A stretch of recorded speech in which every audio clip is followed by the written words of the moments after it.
Yeah, she's got a smile on her face now. She's watching you, though.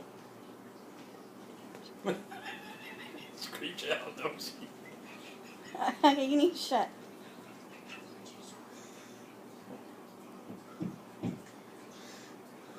Oh, shit.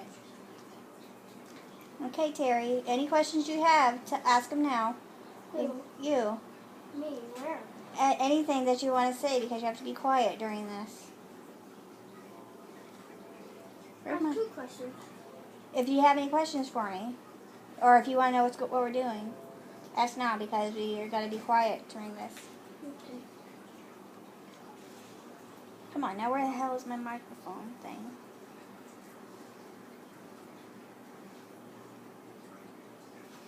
Uncle Whirley, can you bring up my microphone? For whatever reason, I have it shut off. Do you want to do it? You want me to do it now? Split wallpaper sounds.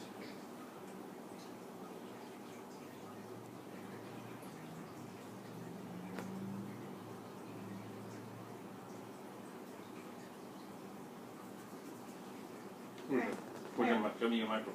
I don't know where it's at. Let me see here. There we go. I got it here.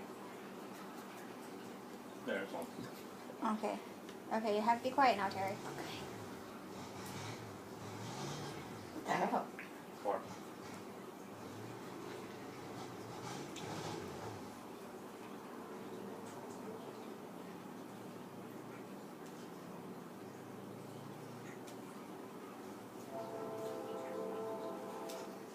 Good evening, ladies and gentlemen. Sorry I'm a little late. Was having some technical issues. I'm here on the Beyond the Creed. But anyways, let me introduce myself. I am Katrina the Good, host of Beyond the Creed. And my special guest is probably somebody, or actually the only other person in the Tampa Bay area that likes to hear their own voice more than me. That, of course, is my Uncle Whirley. He is a retired Army veteran. He's retired police department of Hillsborough County. He's retired firefighter. And currently he's a father of many and a very hot mess.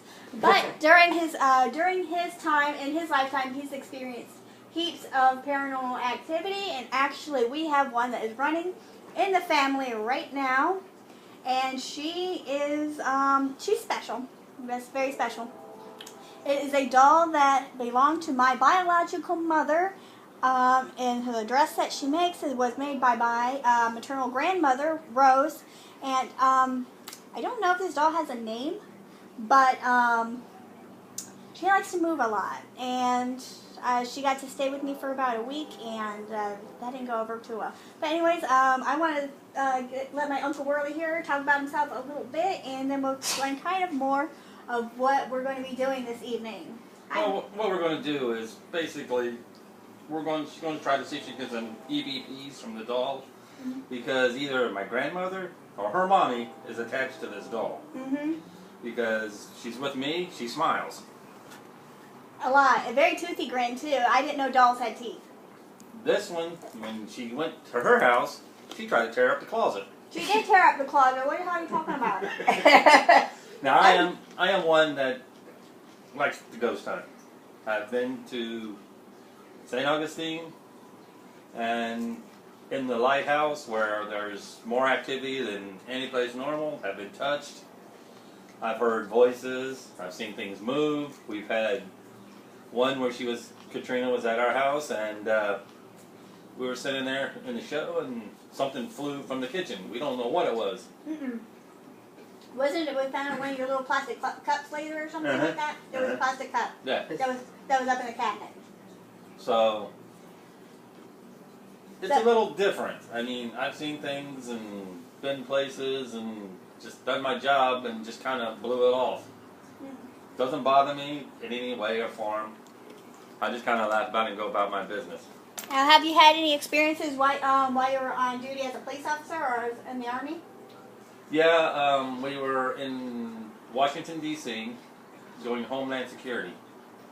I was in the Old Soldiers Home clock towers, the old hospital. When you go through, you have to go into the building, through the operating room to the elevator, and go up. It looks like they left the operating room perfect. It's got the glass, IV bottles, everything. It's still laying there. The elevator comes and goes by itself. for no reason. Just Like- starts and moves. Just starts operating on its own? Yeah, it just goes to whatever random floors. Is there electricity still powered in the house? Yes, there has to be power so we can get to the top because we were going Homeland Security. Okay. And a lot of people wouldn't go in there. They were afraid. You hear people talking. Mm-hmm. You see things moving. I just laughed about it and went about my way. You used to have to walk down with the privates to go to the bathroom because they wouldn't go by themselves. Like hold their hands and go potty. I'm like, really?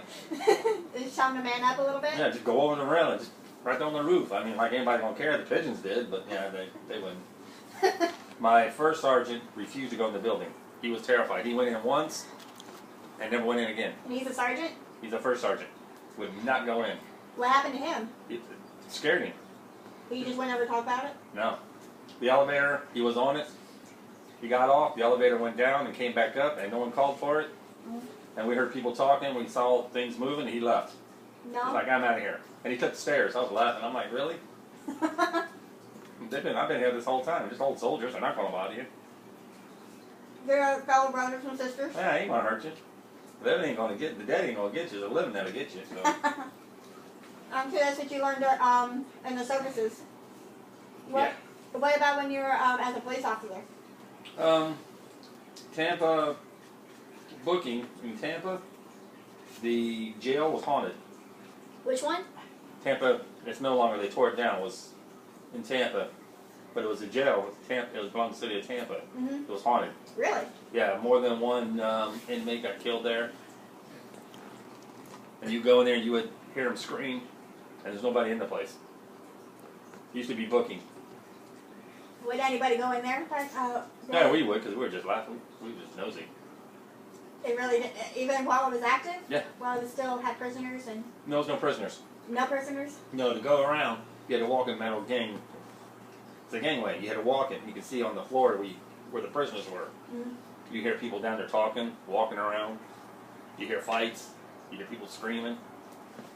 Now, one thing I always think is pretty interesting is those who are on active duty, it doesn't matter what branch of the military or what you're in, or even what you're doing, it seems that those who have the boots on the ground, they get to see all the action. And that is it pretty widely accepted, these kind of experiences Yeah, that we you just have? You're not.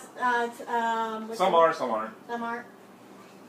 Now, because mostly your higher ranking officers, they were in your shoes at one point in time and had to go through the same motions as y'all did, yes? Some do, but the NCOs, they will, yes. But the officers, no, they went to school. Most of them were West Point idiots. Why do you call them that? That's what we call them. The West Pointers, they were the worst they were worst officers. Most of your decent officers were an NCO at one time. They came up from a private on up to like a first sergeant, and then they went to became an officer. So they would treat you with respect. A lot of the other ones are just morons. So They push paper and don't really do a whole they bunch don't of really get out to see much. No, No. that's a pretty good time.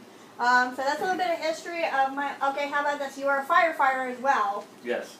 So, did you have any kind of unusual experiences while trying to fight fires or before or So after? when Dixie used to be, is now a U-Save, or Save a Lot. Mm-hmm. Save a Lot. On Palm River Road. I was there when Billy Ferry, we went there to fight the fire. People were still coming out burned. It was a third alarm. That building is still haunted, and they got a grocery store there. What's the store now? It's a U-Save. Which one? Where is it at? I want to go. Save a Lot. Oh, is it Save a Lot? Palm River Road, yes. That's Palm- where, yes, my Oh. daughter-in-law works, on Palm River. Oh, really? The one that what's-her-face works at? Mm-hmm. It's haunted. Do they have? They know it's haunted, yeah. Oh yeah? Yeah, they know. What happens there now? I want to know. From what I understand, they hear things moving around, people talking. But I actually went to the fire, and that man was standing there watching these people burn as we were trying to put them out. An apparition? No, the guy that set the place on fire. Oh. He was just admiring his handiwork? Yeah, and they arrested him, of course. He didn't go for it. Well, yeah. It was over a pack of bologna or cheese or something. He poured gas on the cashier and lit her on fire. Oh, shit. Yeah, Did she live? No. Oh, crap, yeah. young girl. Aw. Had nothing to do with it. And he had to be having some kind of psychosis or She was something. just nuts. Something wrong with him No, to he's do just- that to a person. Bad shit crazy. Yeah. You think? So, well, that's a little bit of your background there, Uncle Whirley. Why don't we talk about our friend here? Does she have a name? Yeah, but I don't know it. You don't know it? I don't remember it. Now, how long has Melody had this? She was 5. Melody is my mother. 5 or 6 years old. She was that young? Yeah. And she kept it all the way up until she was 22? Yeah. I didn't know we still had it until Mom gave it to me. Oh, she gave it to you? Yeah, Mom did. Oh, wow. Gave it to me and Patty to keep it safe. Mm-hmm. Oh, Grandma Rose did? Mm-hmm. Now, how long did you have her before you realized that there was something... When I gave her to you. What? That is a lie, you asshole. I never heard her do anything. Well, you knew. Yes. She used to do stuff at the other house. Scare you guys. Well, Aunt Patty, what'd she do to you? She's just freaky. She would look at her. Yeah, just the look on her face was like, Yes. what are you touching me? Or why are you even She does. in She the gives closet? you attitude. Look, she's not giving you no attitude. Yes, She is smiling at you. Look at the teeth. So she's happy. Well, she gives me attitude. Like when I put her up in the closet, she was looking at me. Okay, so here's that. When I was holding it, I was being nice. I'm a nice niece. I'm a good niece. Yep, They were moving. my favorite. They were moving. And they said, hey, will you hold on to this? Because I don't want to put her in the garage because I think she's going to get ruined and all that other bull crap. I was like, sure, Uncle Whirley, I'll do that for you. So and I don't like dolls, and he knows that.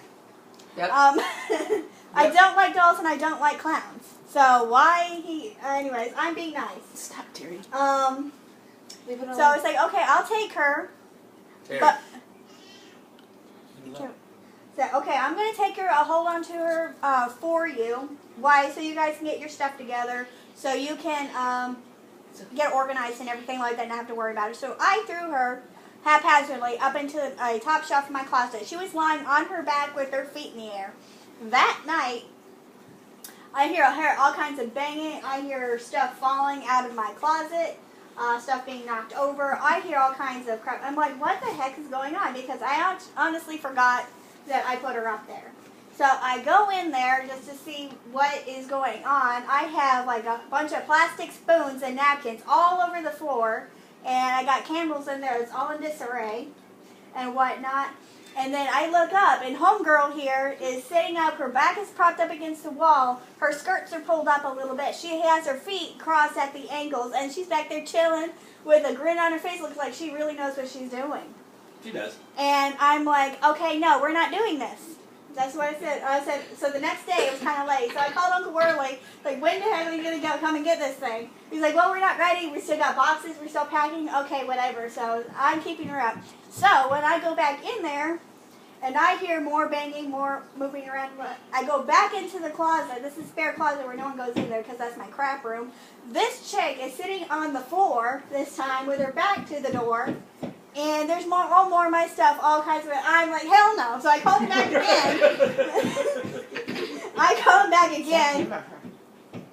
And I said, dude, you need to come and get your crap. And he said, and I tell him exactly what had happened, exactly how I am now. And he was laughing, just like he is now, because he's an asshole. and so he's like, okay, come on. We still got a whole bunch of packs.